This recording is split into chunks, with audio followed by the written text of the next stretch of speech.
Assalamualaikum warahmatullahi wabarakatuh. Rabbi shrah li sadri wa yassir li amri wahlul 'uqdatam min lisani yafqahu qawli. Shadaqallahul azim. Selamat datang kembali di kelas daring Agama Islam dan Budi Pekerti kelas 8. Kali ini kita akan mempelajari tentang menghiasi pribadi dengan berbaik sangka dan beramal soleh. Adapun kompetensi dasarnya, 1. Meyakini bahwa beramal soleh dan berbaik sangka ajaran pokok agama. Yang kedua, memiliki sikap gemar beramal soleh dan berbaik sangka kepada sesama. Yang ketiga, memahami makna perilaku gemar beramal soleh dan berbaik sangka kepada sesama.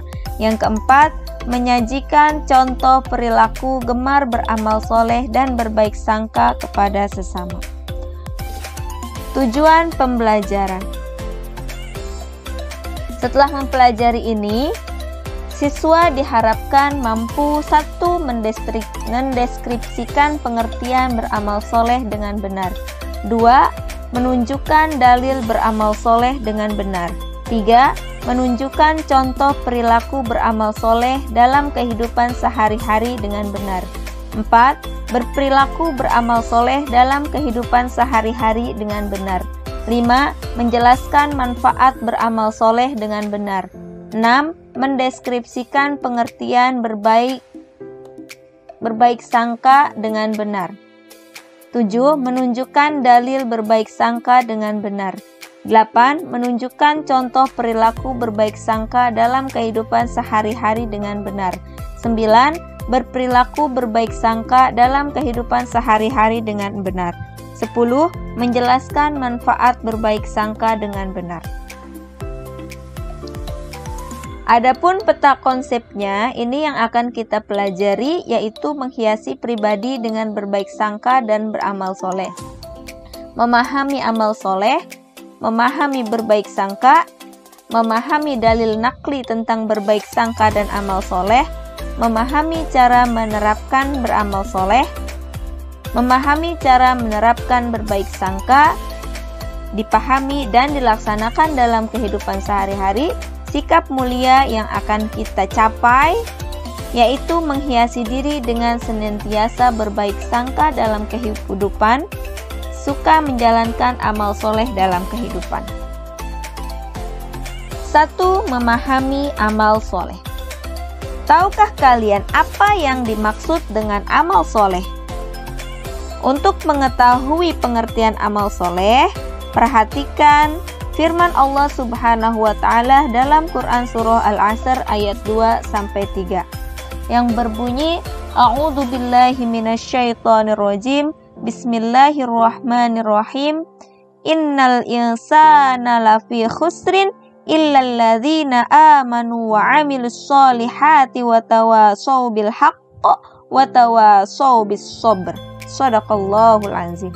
Yang artinya, manusia itu benar-benar dalam kerugian, kecuali orang-orang yang beriman dan mengerjakan amal soleh, dan nasihat menasehati supaya mentaati kebenaran, dan nasihat menasehati supaya menetapi kesabaran. Quran Surah Al-Asr ayat 2-3.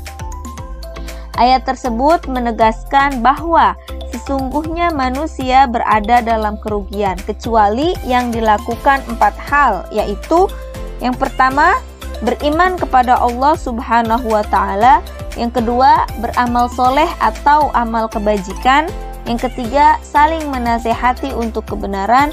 Dan yang keempat, saling menasehati untuk kesabaran. Ini adalah contoh dari beramal soleh.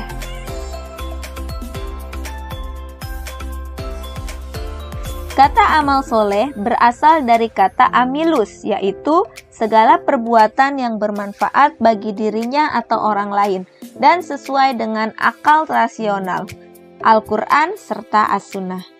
Antara iman dan amal soleh merupakan satu kesatuan dan yang tidak dapat dipisahkan. Seseorang yang beriman tanpa diikuti amal soleh, maka keimanannya tidak ada artinya.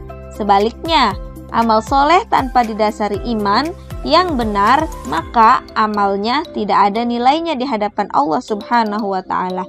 Keimanan harus dibuktikan dengan amal soleh, dan amal soleh pun harus dilandasi dengan keimanan yang benar. Kebalikan dari amal soleh adalah amal syai'ah, yaitu amal yang mendatangkan madorot baik bagi pelakunya maupun orang lain. Sungguh rugi seseorang yang berbuat buruk di dunia ini, padahal dunia ini adalah ladang amal untuk kehidupan akhirat. Setiap amal baik atau buruk meskipun sangat kecil tetap akan mendapat balasan yang adil dari Allah Subhanahu wa Ta'ala.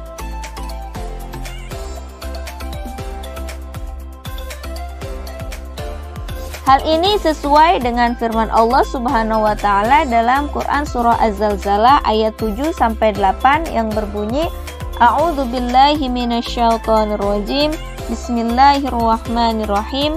Faman ya'mal mithqala dzarratin khairan yarah wa man ya'mal mithqala dzarratin syarran yarah. Yang artinya, maka siapa yang mengerjakan kebaikan seberat zarah atau biji sawi, niscaya dia akan melihat balasannya. Dan siapa yang mengerjakan kejahatan seberat zarah atau biji sawi, dia akan melihat balasannya. Quran surah Az-Zalzalah ayat 7-8. Suatu amal soleh akan sah jika memenuhi syarat sebagai berikut. 1. Amal soleh dilakukan dengan mengetahui ilmunya. Yang kedua, amal soleh itu dikerjakan dengan niat ikhlas karena Allah Subhanahu wa Ta'ala. Dan yang ketiga, amal soleh itu hendaknya dilakukan sesuai dengan petunjuk Al-Quran dan Al-Hadis.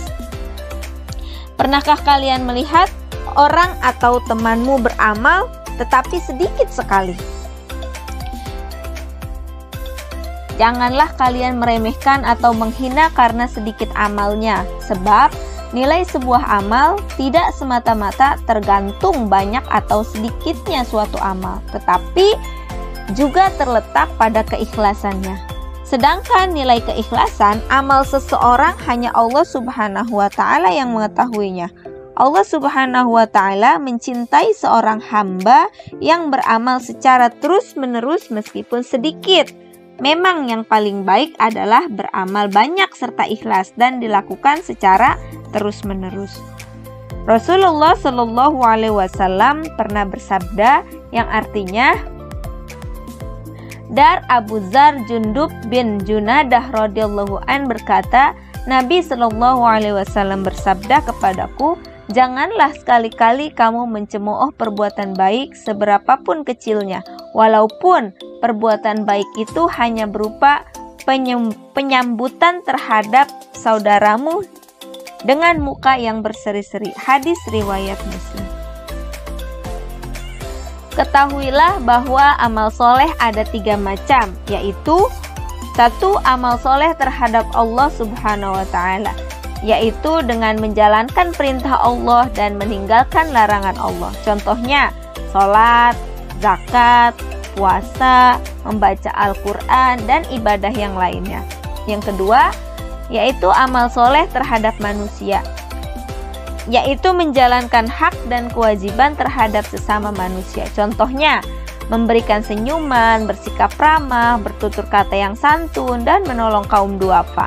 Dan yang ketiga, amal soleh terhadap lingkungan alam, yaitu menjaga kelestarian alam. Contohnya, membuang sampah pada tempatnya, menjaga kebersihan atau mendaur ulang sampah, dan melakukan penghijauan.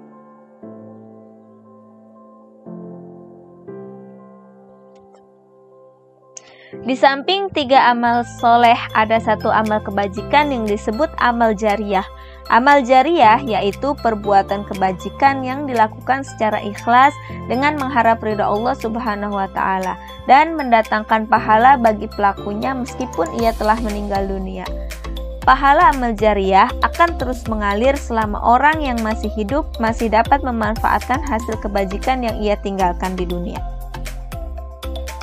Rasulullah Shallallahu Alaihi Wasallam bersabda dari Abu Hurairah bahwa Rasulullah Shallallahu Alaihi Wasallam bersabda, apabila salah seorang manusia meninggal dunia, maka terputuslah segala amalnya kecuali 3 perkara, yaitu sedekah jariyah, ilmu yang bermanfaat baginya, dan anak soleh yang selalu mendoakannya. Hadis riwayat Muslim.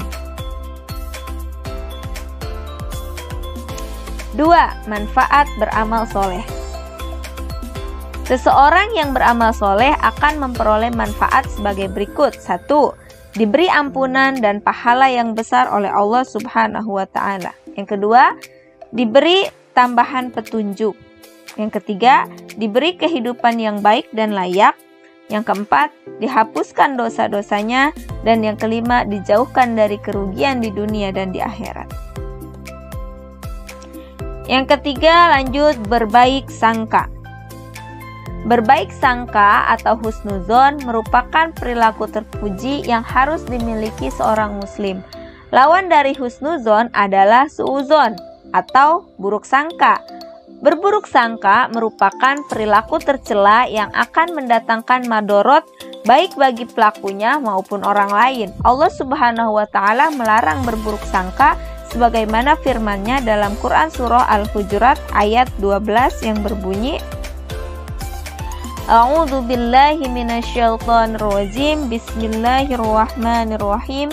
Ya ayyuhalladzina amanu jtanibu katsiran minadh-dhanni inna ba'dadh-dhanni ismu wa la tajassasu wa la yaghtab ba'dukum ba'dha ayuhibbu ahadukum ayyakula lahma akhihi maitan fakarihtumuh wattaqullah innallaha tawwabur rahim.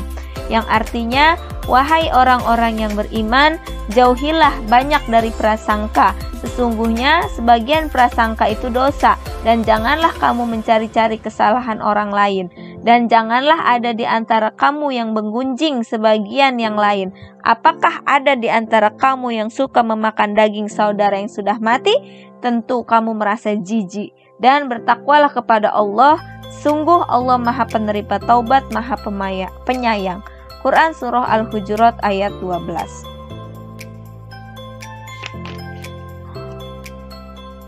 Marilah kita membiasakan diri berbaik sangka dalam kehidupan sehari-hari. Apa saja bentuk berbaik sangka itu? Nah, berbaik sangka ada 3 macam. Yang pertama yaitu berbaik sangka kepada Allah Subhanahu wa Ta'ala.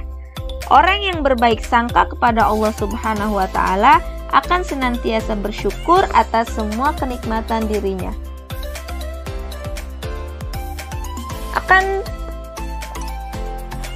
Orang yang berbaik sangka kepada Allah Subhanahu wa Ta'ala akan senantiasa bersyukur atas semua kenikmatan darinya dan bersabar atas semua cobaan. Mengapa kita harus bersyukur kepada Allah Subhanahu wa Ta'ala? Allah Subhanahu wa Ta'ala telah memberikan karunia dan kenikmatan yang tidak ternilai harganya kepada manusia. Maka sudah seharusnya manusia bersyukur kepada Allah Subhanahu wa Ta'ala. Lalu, mengapa kita harus bersabar atas semua cobaan? Allah Subhanahu wa Ta'ala memiliki sifat sempurna dan tidak mungkin Allah Subhanahu wa Ta'ala menghendaki keburukan bagi hamba-hambanya. Setiap cobaan dan ujian dari Allah Subhanahu wa Ta'ala tidak bertujuan menyakiti hambanya, tetapi untuk menguji ketaatan, keimanan, dan kesabarannya. Yang kedua yaitu berbaik sangka kepada diri sendiri. Pernahkah kalian mengalami kesulitan hidup? Jika pernah, bagaimana cara kalian menyikapinya?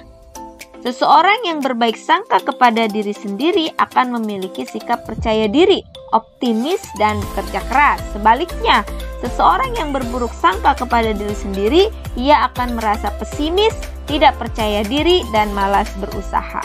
Selanjutnya yang ketiga yaitu berbaik sangka kepada orang lain.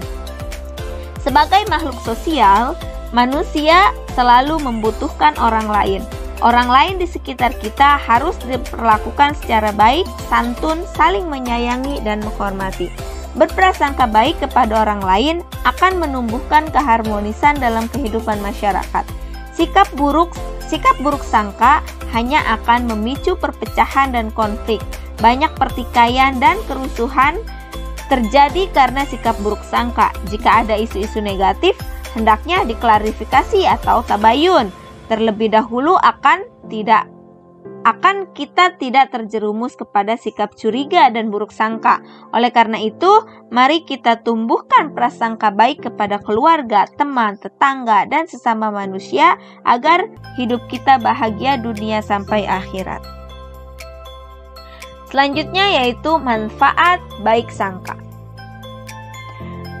Seseorang yang membiasakan diri berbaik sangka akan memperoleh manfaatnya. Yang pertama yaitu hidup menjadi tenang dan optimis.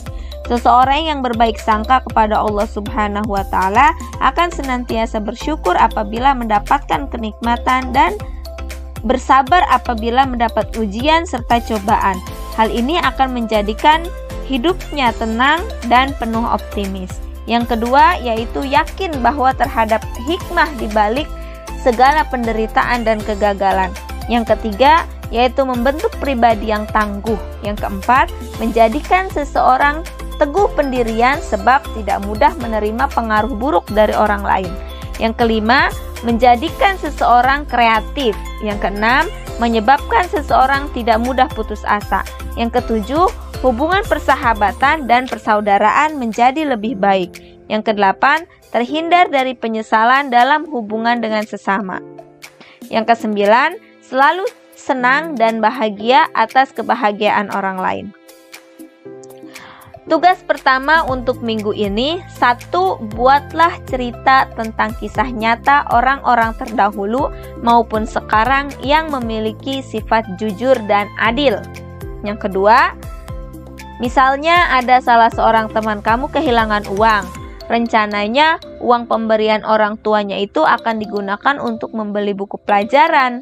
Ia takut untuk bercerita kepada orang tuanya sebab ia akan kena marah, padahal buku pelajaran tersebut sangat ia butuhkan. Sebagai teman, apa yang akan kalian lakukan untuk membantu temanmu tersebut? Selanjutnya nomor 3, sifat jujur dan adil sangat berguna bagi kehidupan seseorang. Carilah contoh-contoh yang membuktikan bahwa sifat jujur dan adil bermanfaat dalam kehidupan kita. Tugas kedua untuk minggu selanjutnya, yaitu bacalah kisah tentang kejujuran seorang wanita soleha yang ada di halaman 187 sampai 188. Kemudian simpulkan pelajaran yang dapat dipetik dari kisah tersebut di buku tulis, minimal 10 baris. Jelas ya? Sekian dan terima kasih. Sampai bertemu kembali dalam video pembelajaran selanjutnya.